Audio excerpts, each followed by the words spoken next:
lepra y TBC.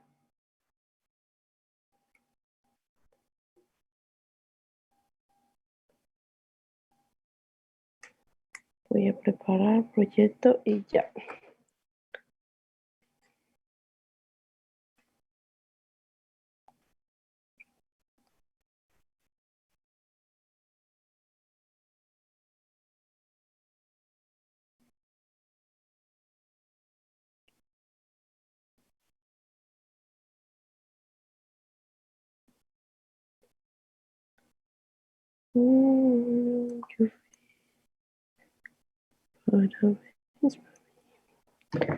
Bueno, vamos a comenzar.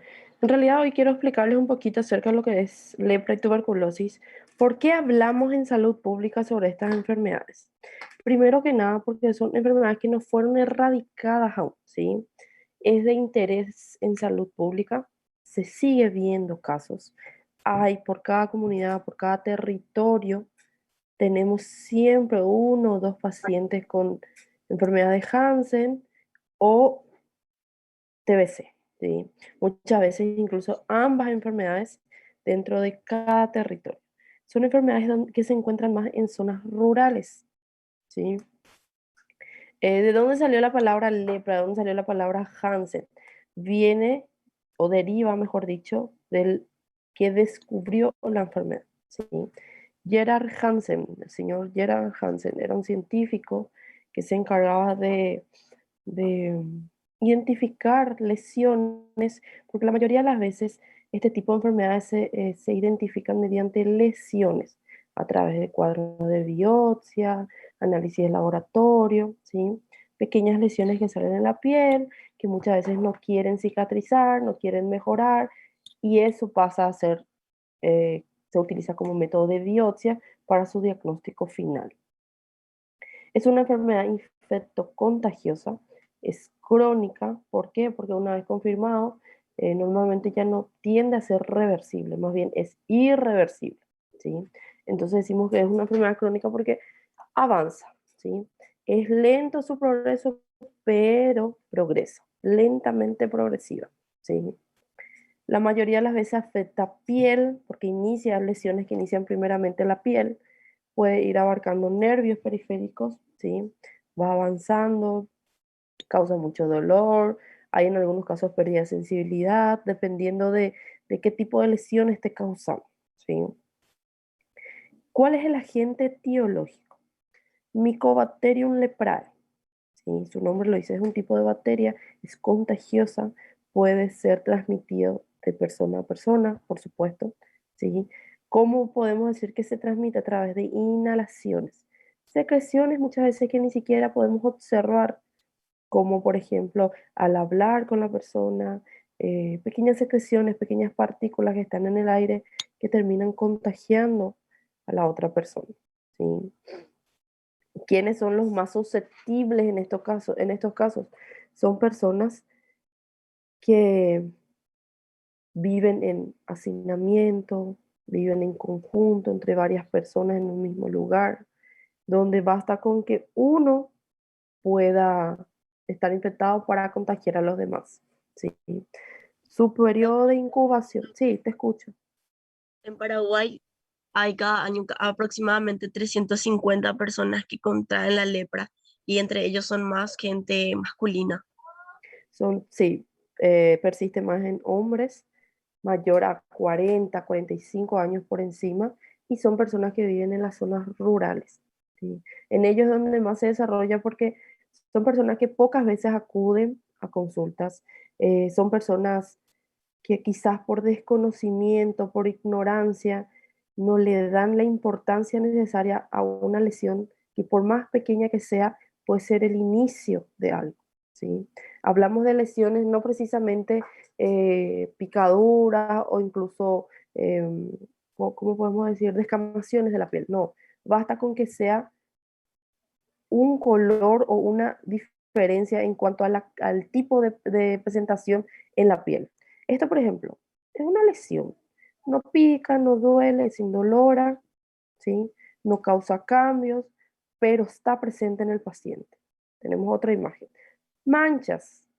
comúnmente observado en personas que trabajan en el campo, ¿sí? Manchas en la piel.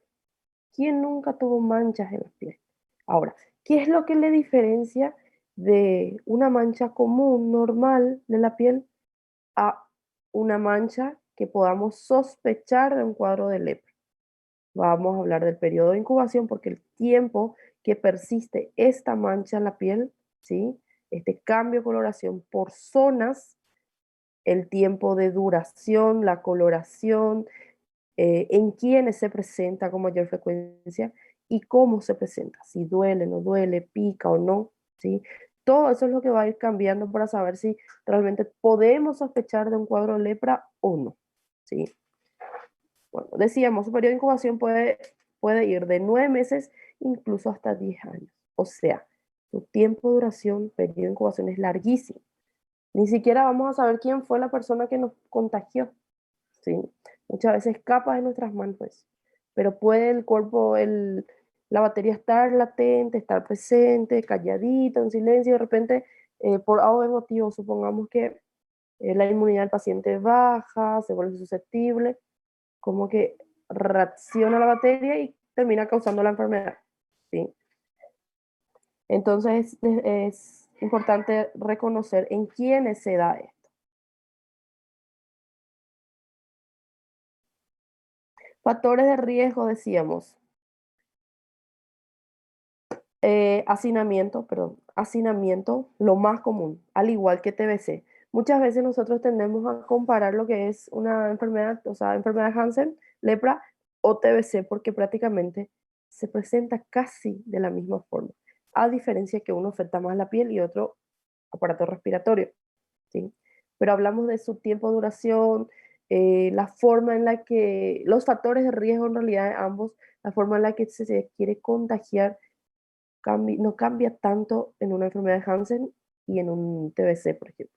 Entonces tiende a ser comparativo esto. Y por eso es que decimos que depende mucho de salud pública, porque se ve qué pasa. Si yo tengo, particularmente yo en mi territorio, tengo 2 pacientes con enfermedad de Hansen, ¿sí? TBC actualmente no tengo. Hasta hace poco teníamos, pero el paciente falleció, no estaba tratado o se trataba irregularmente. Pero tenemos 2 pacientes con enfermedad de Hansen. Son pacientes que viven normal, ellos participan de actividades, ellos se medican, ellos ya no están en periodo de contagio, ¿sí? Ellos están prácticamente siguiendo un tratamiento regular, por lo tanto viven como cualquier tipo de persona, ¿sí? Y no siempre la enfermedad de Hansen se presenta con lesiones dérmicas que terminan alterando la anatomía. No, no siempre. Por eso es que decíamos que puede presentarse con estas pequeñas manchas incluso. Ahora, si yo les pregunto a ustedes, si ustedes ven esto en consultorio, esta lesión blanquecina en la cara de un niño, ¿qué es lo primero que van a pensar? ¿Qué sospecha diagnóstica pueden tener?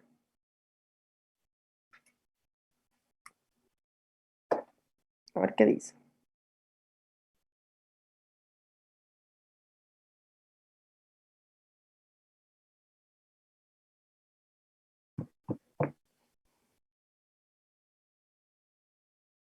Puede ser por micosis, sí, parásitos. La mayoría de los niños por parasitosis se presentan con lesiones blanquecinas en la piel. Otra cosa, exposición solar, ¿sí? Una exposición solar llamativa. Niños que trabajan o que acompañan a los padres expuestos al sol, la descoloración de la piel. Entonces, si yo observo esta descoloración en la piel de un niño, lo primero que yo tengo que descartar va a ser siempre parasitosis. Ver si es que de repente hay yardia, qué es lo que está teniendo ese niño. Por último, por supuesto, ya descartando todas las sospechas diagnósticas, teniendo, ¿cómo podemos decir? Ya pensando en otros casos, pasamos a hacer lo que es la biopsia para descartar cuadro por lepra, ¿sí? Pero hablamos de un periodo largo de incubación. Un niño que tiene una mancha de años, por supuesto que puede llamarnos la atención. Lo mismo un adulto, ¿sí? Ahora, si apareció hace cuestión de 2 meses, 3 meses, no va a haber mucho cambio, ¿sí? Sí, bichos. Y bichos normalmente hacemos referencia a parasitosis, por giardia sobre todo, por giardia. Bueno, un minuto. Entonces, piel, zona más común, zona más afectada, ¿sí? Normalmente cuando aparecen así estas pequeñas lesiones diferentes en cuanto a la decoloración de la piel, ¿sí? Cambios de coloración, hay sensibilidad marcada a la zona, ¿sí? El paciente siente como que hay una sensibilidad. En algunos casos incluso primero inicia con dolor y luego va perdiendo esa sensibilidad en la zona. Tiende a afectar nervios periféricos, decíamos. ¿Sí? Entonces, a poquito, primero piel, posterior a eso va a ir avanzando hasta dar una lesión a nivel de los nervios periféricos. Cuando hablamos de lepra tuberculoide, hacemos referencia más al tipo de lesión, ¿sí? Al tipo de lesión. Normalmente son placas eritematosas con pérdidas de sensibilidad. Ven así, estas zonas son sensibles, son dolorosas, ¿sí? No pasan fácilmente, no se curan fácilmente. Entonces, tiene que llamarnos la atención este tipo de lesiones en pacientes, principalmente si es de larga data, larga duración. Supongamos que llega a consultorio un paciente refiriendo que estas lesiones hace cuestión de un año atrás que tiene y que cada vez está presentando más dolor o está perdiendo sensibilidad en la zona. Tiene que llamarnos la atención este tipo de lesión. ¿Okay? En algunos casos tienden a ser asimétricos, ¿sí? Asimétricos. No siempre van a ser en forma circular, no. Diferentes formas que pueda presentar, ¿sí? La lepra lepromatosa, la más común, la que se suele ver ya de un tiempo de evolución largo, ¿sí? Cuando aparecen primeramente lesiones nodulares, ¿sí? Estas pequeñas lesiones que con el correr de los tiempos va aumentando tamaño, incluso va cambiando la anatomía. ¿Dónde quiere afectar con mayor frecuencia? Afecta a nivel rostro, vena y tórax, muslo, piernas, manos, ¿sí?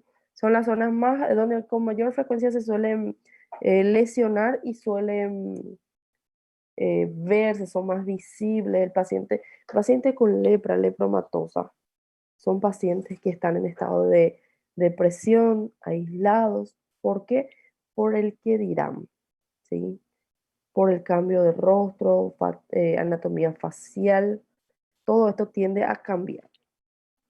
Todo esto que ven aquí en este paciente son pequeños nódulos que probablemente habían iniciado de esta forma, pero con el correr de los años fueron aumentando, ¿sí? Entonces siempre inicia con un nódulo y rápidamente se extiende hasta presentar varios o múltiples nódulos. Bueno, diagnóstico diferencial. ¿Qué es lo primero que vamos a pensar si vemos estas lesiones? Decíamos, ay, perdón, parasitosis. Primero, parasitosis. Segundo, lesiones dérmicas propiamente, como por ejemplo lo que sería la pitiriasis alba. Hay una decoloración de la piel, casi siempre es una coloración blanquecina, puede aparecer en diferentes partes del cuerpo. No hay dolor, no hay, no hay un cambio brusco. El paciente muchas veces incluso no se da cuenta de lo que está presentando y hace cuánto está presentando. No, muchas veces no tiende a darse cuenta. ¿Sí? Vitiligo, nebus, de repente ya son lesiones dérmicas que va relacionado más a la exposición solar. Entonces, yo debo de descartar primero todos estos casos para después sospechar de un cuadro de una enfermedad de Hansen, por ejemplo. En caso de una lepra lepromatosa, si me aparecen lesiones como esta, primero debo de descartar la leishmaniasis. ¿Por qué? Porque ya son lesiones de larga data, ¿sí? Ahora, si de repente mi paciente me refiere que una lesión que apareció hace cuestión de 2 días, 5 días, 10 días, y se presenta de esta forma, probablemente no me dé a sospechar aún de una leishmaniasis. ¿Por qué? Porque su periodo de incubación es mucho más prolongada, ¿sí? Entonces, podemos pensar de una leishmaniasis, pero hay otras lesiones que debemos de pensar antes. Picaduras de insectos, arañas, ¿sí? Que muchas veces tienden a ser diferente su forma de presentación también. Cuando hay un tipo de lepra tuberculoide, lesiones dérmicas que están sobreelevadas porque presentan nódulos, ¿sí? Podemos pensar en un granuloma, puede ser alguna lesión directa, granuloma, puede ser eczema, psoriasis, pero para pensar en eczema, por ejemplo, la herida tendría que tener alguna lesión, ¿cómo podemos decir? Que tienda a drenar con alguna pequeña, algún tipo de líquido que tiende a drenar, ¿sí? Entonces, si hay eczema, hay drenaje. En este caso no tenemos, descartamos un cuadro de eczema. Entonces, siempre tener como diagnóstico diferencial varios tipos o sospechas por lo menos en cuanto a diagnóstico, para por último llegar al diagnóstico final. Bueno, a ver, bueno, vaciloscopía. ¿Qué es lo que vamos a hacer con el paciente con sospecha de lepra? Primero decíamos el tiempo de evolución, hacer todo lo que es anamnesis, interrogatorio, hace cuánto apareció, cómo apareció, el tamaño, si fue aumentando o no, duele, no duele, todas las preguntas básicas sobre una lesión, ¿sí? Posterior a eso, podemos tratar, no de inicio tratamos para enfermedad de Hansen, no, nosotros para eso necesitamos confirmar mediante laboratorio. ¿Cómo? Realizar toma de muestras, ¿sí? Se hace normalmente como un raspado de la lesión, se manda a biopsiar, ¿sí? Siempre teniendo en cuenta todo el área que sea séptico, controlado, ¿sí? Explicar, informar siempre al paciente qué tipo de procedimiento vamos a realizar, o qué tipo de diagnóstico tiene, o qué tipo de sospecha de diagnóstico tiene. Importante siempre ser sinceros con el paciente, ¿sí? ¿Por qué? Porque no podemos muchas veces ilusionarle al paciente y de repente el diagnóstico termina siendo algo que el paciente no lo esperaba. Entonces siempre buscamos la sinceridad, sobre todo, que el paciente esté informado sobre lo que va a ocurrir, ¿sí? Para la toma de muestra normalmente tendemos a hacer una recolección de la muestra de la linfa. La linfa es la que se manda a estudiar. ¿Cómo recolectamos la muestra? Normalmente se busca una zona menos, ¿cómo podemos decir? Menos vascularizada. O que tiende, donde podamos perder la vascularización, pero que luego posterior a eso rápidamente pueda revascularizarse de vuelta. Siempre termina siendo la punta de la oreja, ¿sí? Entonces de ahí es donde se retira la muestra, se manda a estudios. Ese tipo de estudios normalmente no es con resultados rápidos, tiene su tiempo, hablamos de meses, 2, 3 meses para su diagnóstico, ¿sí?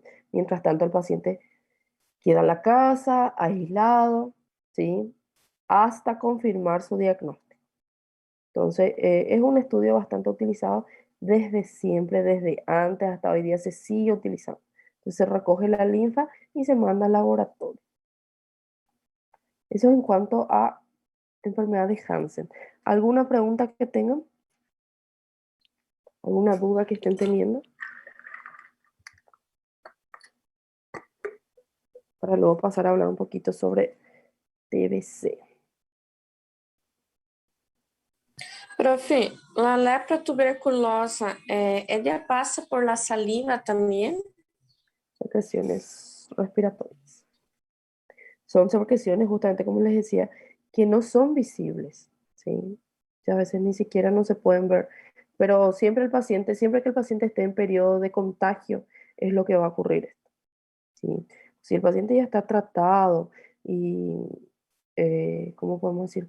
El diagnóstico en sí esté bien hecho, el paciente se encuentra estable, no de alta, porque normalmente el paciente con enfermedad Hansen no tiende a ser dado de alta, porque es una enfermedad crónica, quiere decir que de por vida va a tratarse, pero mientras no esté en periodo de contagio, entonces, por más que esté con el paciente con secreciones, etcétera, no va a estar contagiando.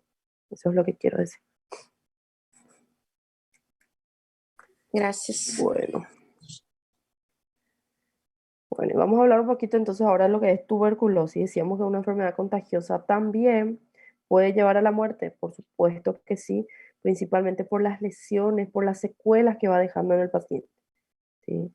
Su, su etiología principal es Mycobacterium tuberculosis, ¿sí?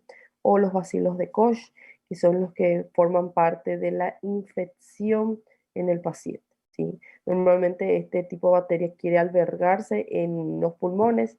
Si esto no es tratado, no es diagnosticado a tiempo, tiende a migrar, ¿sí? Tiende a migrar a través del torrente sanguíneo, llegar a otros órganos.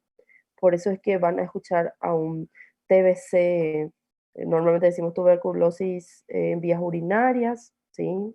Tuberculosis en vías urinarias, aunque no lo crean, existe, ¿sí? Cerebral existe. ¿Por qué? Porque esta bacteria es la que migra y va infectando, principalmente si no se llega a un diagnóstico desde un inicio. Doutora, permisso? Te escucho.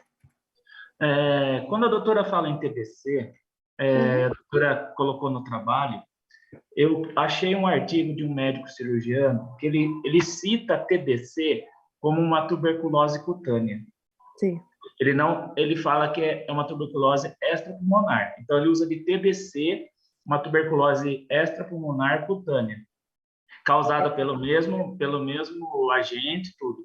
Então assim, TBC é cutânea ou é a que a gente conhece como tuberculose de origem pulmonar? Es de origen pulmonar, puede presentarse TBC pulmonar mismo y extrapulmonar. Dentro de lo que sería extrapulmonar forman parte los otros órganos afectados, entre eso la piel, vías urinarias, piel, riñón, cerebro, hígado, ¿sí? Intestino delgado. Entonces, todo lo que forma parte, o sea, queda fuera de los pulmones, entran dentro del grupo de los extrapulmonares. ¿Se entiende? Sim. Entonces, lesiones en la piel es extrapulmonar. Então, aí é classificado como TBC, ambas, seja extra como pulmonar, é TBC. É isso? Sí, son dos clasificaciones prácticamente, pulmonar y extrapulmonar. Ok. Bueno, entonces su modo de transmisión siempre va a ser a través de secreciones, microgotas invisibles prácticamente, ¿sí? La mayoría de las veces este bacilo es el que es expulsado a través de estas secreciones y terminan afectando a otros pacientes, ¿sí? El reservorio siempre va a ser el ser humano, ¿sí? Es el que va a estar recibiendo el contagio, principalmente si es que está con alguna baja inmunidad, alguna enfermedad por medio. Principalmente, ¿quiénes son los que se ven más afectados? Pacientes inmunológicos o inmunodeprimidos, como por ejemplo pacientes con VIH, ¿sí? Son los que fácilmente tienden a pegar este tipo de infección. Su periodo de incubación hablamos en semanas, tiempo mucho más corto en comparación a enfermedad de Hansen. Podemos hablar incluso hasta 10 semanas nada más. Tiende a ser rápido el contagio, 2 meses, incluso menos. El paciente ya puede estar presentando síntomas relacionados a esto, ¿sí? Factores de riesgo siempre va a ser paciente que esté conviviendo en hacinamiento, campos rurales, donde no presenten agua potable, no haya buena higienización, ¿sí? Donde no haya baño moderno. Toda la falta de higienización puede prevalecer como una enfermedad contagiosa también. Si yo les pregunto a ustedes, ¿cuáles son los síntomas que pueden aparecer en una tuberculosis? Hablando directamente del pulmonar, ¿qué síntomas pueden aparecer o cómo yo sospecharía que ese paciente puede estar presentando TBC? ¿Qué saben ustedes? Tos. ¿Qué más? Una tos simple, una tos seca, con expectoración, ¿cómo? Febre. Fiebre también. ¿En qué horario? Normalmente la fiebre en la tuberculosis prevalece por la tarde-noche. A la noche. Sí. La tardecita, noche, el paciente ya empieza de vuelta con fiebre. Cuando está en periodo de reposo, sobre todo. Es el horario donde el paciente llega a su trabajo, empieza el periodo de reposo, empieza la fiebre, ¿sí? La tos normalmente suele ser con expectoración. De inicio es tos seca, no me va a hacer sospechar ni jamás que va a ser una tuberculosis, una tos seca, ¿no? Ahora, si esa tos seca que posterior a eso empieza con tos productiva, hablamos de tiempo largo, una tos de 22 días, con mucha expectoración, de esa expectoración que pasó a ser blanquecina, ahora está verdosa, con estrías de sangre, ¿sí? Pasados los 22 días, un mes, yo debo de sospechar de una tuberculosis. ¿Qué otra cosa? Sudoresis nocturna, importantísimo. Paciente que tiene fiebre y sudoración nocturna por la noche, ¿sí? Nocturna, valga la redundancia. Son características de una TBC. ¿Qué más?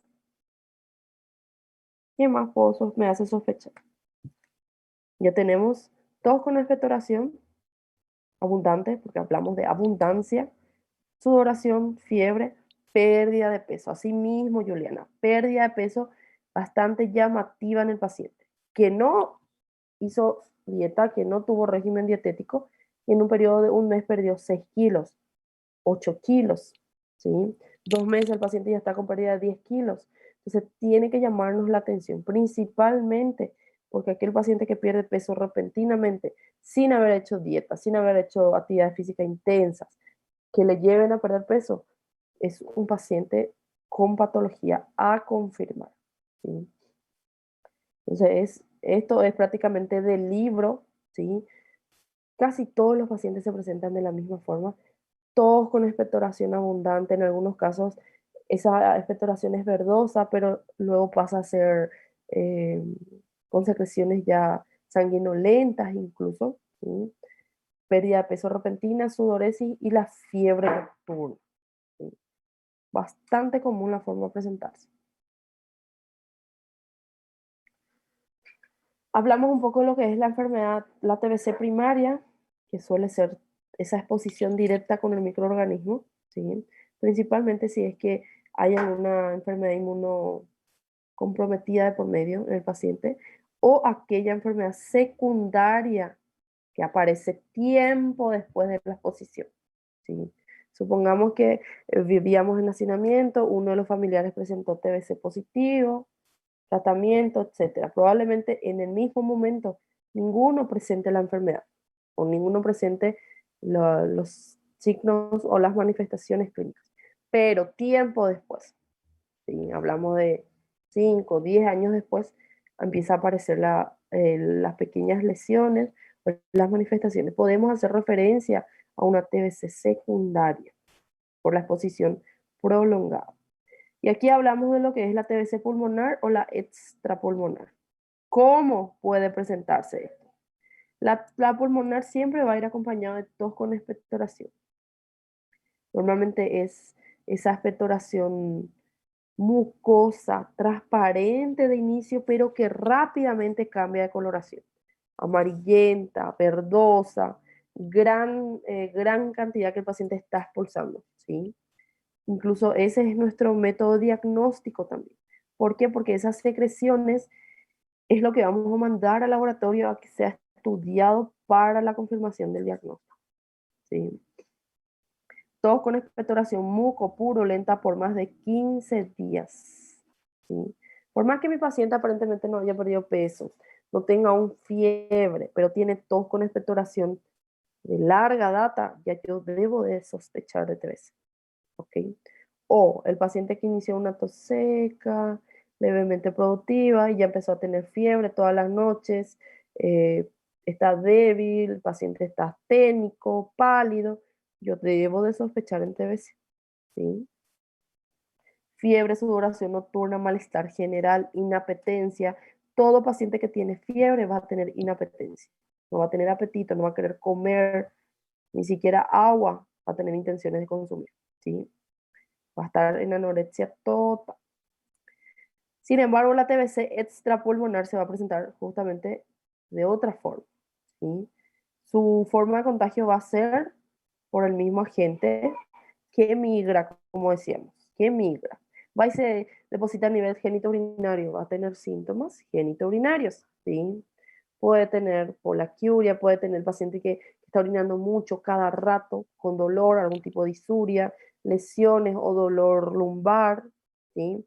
Que pueda ir presentándose de a poquito. Si es una enfermedad grave, por supuesto, puede llevar a la muerte, claro que sí, principalmente si no es detectado a tiempo. No todos los pacientes tienden a identificar sus síntomas rápidamente, o el diagnóstico no siempre es rápido. Eso es lo que quiero decir. Cuando es extrapulmonar, Normalmente no es rápido el diagnóstico, ¿sí? Pero ¿cómo se realiza? Y se quiere confirmar con mayor frecuencia a través de radiografía de tórax, tomografía general, ¿sí? Tenemos que buscar órganos, si no hay lesión a nivel de los órganos, intestino delgado, hígado, nivel de los riñones, uréteres, porque también pueden estar lesionados, ¿sí? Es importantísimo saber cómo esto se va a ir presentando. Hacer lo que es la vaciloscopía, ¿sí? Cultivo, secreción, mandamos a estudiar esa secreción purulenta del paciente, mandamos al laboratorio, tiende a tardar por lo menos un mes para su diagnóstico, ¿sí? Siempre nos tiene que orientar la clínica al paciente. ¿Qué es lo que está presentando? Y de acuerdo a eso, para sospechar de un diagnóstico. Siempre utilizar el método de radiografía de tórax. Vamos a encontrar pequeñas manchas. Casi siempre es a nivel... Son pequeñas manchas llamadas como infiltrados, ¿sí? Infiltrados pulmonares encontrados en el pulmón derecho con mayor frecuencia, ¿sí? Con mayor frecuencia se presentan de esta forma. Podemos pensar en muchos diagnósticos. Encontramos esta lesión a nivel de la radiografía de tórax. Podemos pensar en una fibrosis, podemos pensar en algún tipo de lesión nodular, ¿sí? Pero casi siempre si encontramos como cavitaciones, ¿sí? Son como una simple cavidad hundida a nivel de la radiografía de tórax. Solo en una zona está la mancha, ¿sí? Pues son cavitaciones, normalmente llamamos sospechar de TBC, ¿sí? Sospechar siempre de TBC. Y acompañado de la clínica del paciente, por supuesto.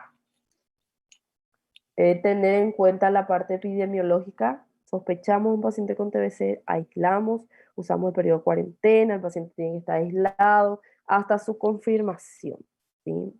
La prueba de la tuberculina en realidad es un tipo de detección para sospecha de TBC también, ¿sí? ¿Qué es lo que quiere ocurrir en este caso? Hay como una reacción de la piel, ¿sí?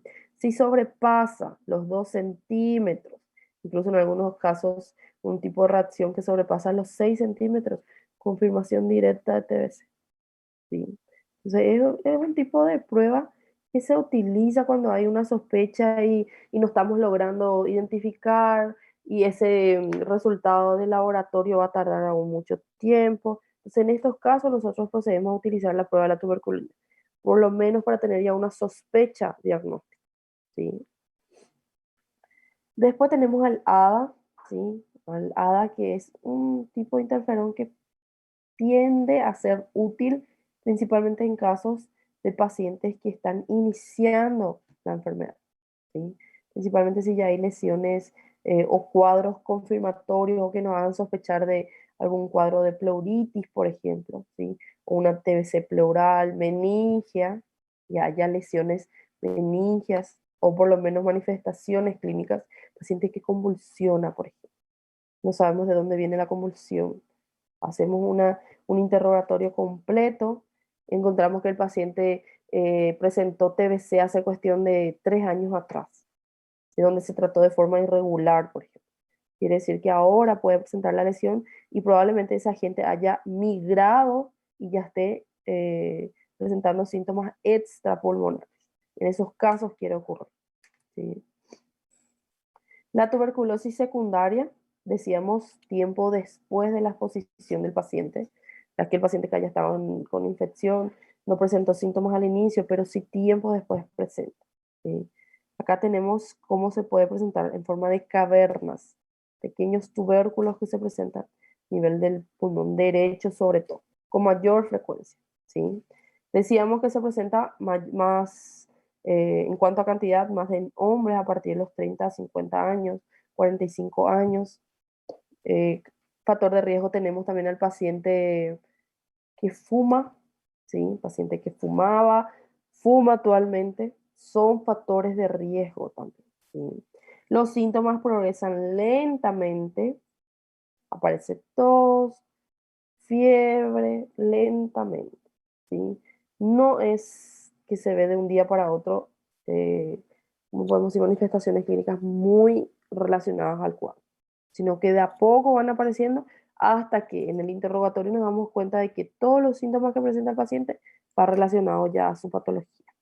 ¿Sí? Radiografía para buscar lesiones cavitarias, ¿sí? Cavernas tuberculosas, que vamos a encontrar a nivel de rayo X únicamente. Si no confirmamos con rayo X, pasamos a tomografía alta computarizada, de tórax, por supuesto. Si no hay nada a nivel de tórax extrapulmonar, buscamos lesiones principalmente. Siempre utilizando el método de la tinción, el cultivo-secreción, nuestro método principal va a ser eso, siempre, ¿sí? Sí podemos hacer una pequeña extracción de muestra para confirmar a través de biopsia, se realiza, haciendo acompañamiento principalmente a lo que sería las manifestaciones clínicas. Siempre tiene que ir de la mano método diagnóstico y manifestaciones clínicas del paciente, ¿sí? Bueno, es lo mismo en cuanto a la parte radiológica, cavidades pulmonares. Siempre que encontremos esto, nosotros tenemos confirmado TBC, ¿sí? Tenemos confirmado TBC. Ha acompañado de eso, por supuesto, la prueba de la tuberculina, ha acompañado de eso, por supuesto, la prueba de la secreción, ¿sí? Para su diagnóstico final. Bueno, eso es lo que quería compartir con ustedes. ¿Preguntas sobre TBC? Tenemos por aquí. Rinaldo, preguntas. Ara, No, profe, gracias. a ver quién está por aquí. No, profe, gracias. Está todo ok. Bueno, probablemente nuestra última clase sea la próxima semana. Tengo entendido que es la próxima semana. ¿Sí? ¿Ustedes ya empiezan los exámenes finales o todavía? Sí, ya empezamos. ¿Cuándo comenzaron? En este El diciembre. 17 vamos a empezar en El diciembre. 17. ¿Qué rinden el 17? Microbiología. Fuerza. Nosotros nos vemos entonces de este 17 a un mes justito para nuestro examen. Bueno, chicos, si no hay preguntas, les dejo por aquí. Voy a alzar la plataforma de este material que me está faltando. ¿Estamos? Gracias, Cualquier doctora. cosa. Dale, chicos, un placer. Cualquier cosa ahora me avisas. ¿Estamos? Gracias, profe. Dale, chicos, hasta luego. Chao, chao.